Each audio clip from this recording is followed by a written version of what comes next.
Assalamualaikum warahmatullahi wabarakatuh. Shalom, Om Swastiastu, Namo Buddhaya, dan salam kebajikan bagi kita semua.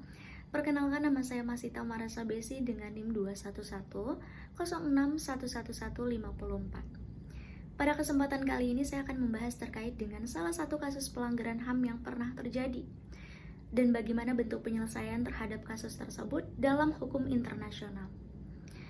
Video kali ini saya buat untuk memenuhi tugas ujian akhir semester dalam hukum internasional publik. Pelanggaran terhadap hak asasi manusia seringkali terjadi di Indonesia.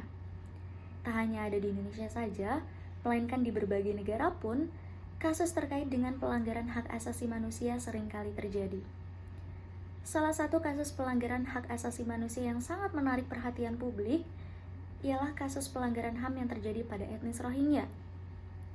Etnis Rohingya ini merupakan salah satu etnis minoritas yang terletak di Provinsi Arakan, Myanmar. Mengapa dalam hal ini dikatakan sebagai etnis minoritas? Karena seperti yang kita ketahui bahwasannya di negara Myanmar ini, mayoritas penduduknya adalah beragama Buddha. Sedangkan pada etnis Rohingya, mayoritas penduduknya adalah beragama Islam. Hal demikianlah yang menyebabkan banyak sekali kasus pelanggaran yang terjadi pada etnis Rohingya tersebut. Dan hal ini pun didukung dengan adanya suatu kebijakan yang dikeluarkan oleh pemerintah Myanmar.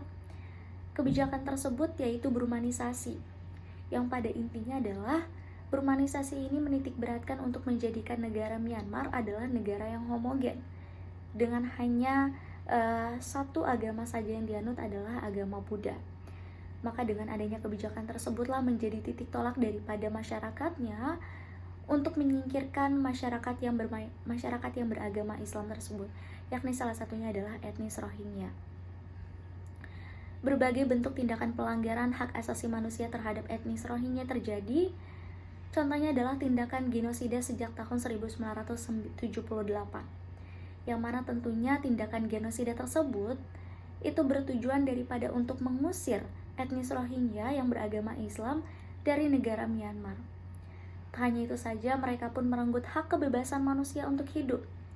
Dan bahkan sebagian besar daripada etnis Rohingya ini tidak diakui sebagai warga negara Myanmar, melainkan mereka diakui sebagai imigran yang ilegal. Dan bahkan pada tahun 2012, itu sempat terjadi konflik besar tepatnya pada tanggal 10 sampai dengan 28 Juni 2012. Yang mana konflik tersebut setidaknya menimbulkan korban jiwa 650 warga etnis Rohingya yang tewas, kemudian sekitar 1.200 warga dinyatakan hilang, dan 50.000 warga kehilangan tempat tinggalnya. Dan hal ini tentunya sangatlah ironis, melainkan bahwasannya hak asasi manusia yang seharusnya dijunjung tinggi, justru malah diabaikan begitu saja. Lalu bagaimana bentuk penyelesaian terhadap kasus pelanggaran hak asasi manusia yang terjadi pada etnis Rohingya tersebut?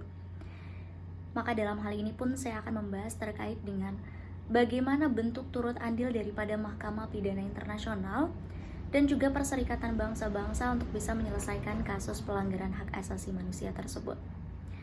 Di dalam dunia internasional, itu dikenal yang namanya Mahkamah Pidana Internasional atau International Criminal Court, yang mana Mahkamah Pidana Internasional itu merupakan suatu badan peradilan pidana internasional yang bersifat tetap.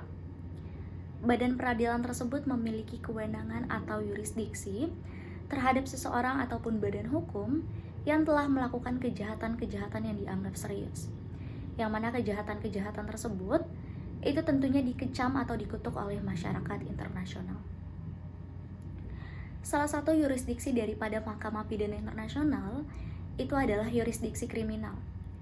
Yang mana dengan adanya yurisdiksi kriminal tersebut itu memberikan kewenangan bagi Mahkamah Pidana Internasional untuk bisa menindak atau melakukan proses pidana terhadap pelaku tindakan-tindakan kejahatan dalam dunia internasional, yang mana kejahatan tersebut itu telah termuat dalam Statuta Roma tahun 1998,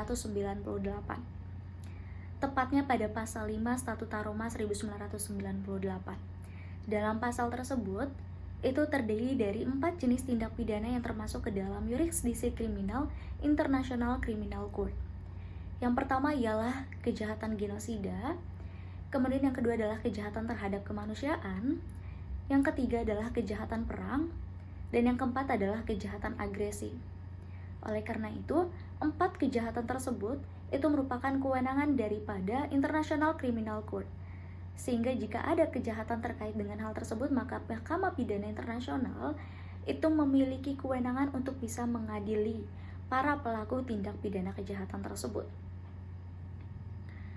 Selanjutnya, ialah ICC ini baru dapat melaksanakan kewenangannya atas suatu kasus jika negara yang mempunyai yurisdiksi atas kasus tersebut itu sungguh-sungguh tidak mau atau tidak mampu untuk melakukan penyidikan dan penuntutan. Atau dalam bahasa singkatnya adalah negara tersebut tidak mampu atau tidak bisa secara sungguh-sungguh untuk menyelesaikan persoalan kejahatan tersebut. Maka dari itu, jika kita melihat kepada kasus kejahatan genosida yang terjadi pada etnis Rohingya, di mana tidak berjalannya sistem hukum nasional Myanmar menjadi salah satu bukti bahwa pemerintah Myanmar tidak sungguh-sungguh untuk mengusahakan penyelesaian terhadap kasus tersebut, serta sistem peradilan nasional Myanmar yang tidak mampu berfungsi secara optimal untuk menyelesaikan masalah tersebut. Maka dalam hal ini, tentunya Mahkamah Pidana Internasional menjadi berwenang untuk bisa menyelesaikan kasus tersebut. Tak hanya Mahkamah Pidana Internasional saja yang turut andil dalam menyelesaikan persoalan pelanggaran HAM yang terjadi pada etnis Rohingya tersebut, melainkan Perserikatan Bangsa-Bangsa atau PBB pun ikut turut andil dalam melakukan penyelesaian terhadap kasus pelanggaran tersebut. Yang mana PBB sebagai payung daripada penyelesaian persoalan hukum internasional, yakni mereka melalui resolusi Dewan Keamanan dan Majelis Umum PBB mengeluarkan 2 resolusi. Yang pertama adalah resolusi Dewan Keamanan PBB bernomor S/2007/14 pada 12 Januari 2007, dan yang kedua adalah resolusi Dewan HAM PBB tentang tim pencari fakta atas konflik Rakhine pada 26 Maret 2017. Namun meskipun PBB telah mengeluarkan 2 resolusi tersebut, permasalahan atau konflik tersebut pun belum dapat teratasi sepenuhnya karena masih banyak hambatan dalam pelaksanaan resolusi tersebut. Baik, mungkin sekian dari analisis saya. Kurang lebihnya mohon maaf. Wassalamualaikum warahmatullahi wabarakatuh.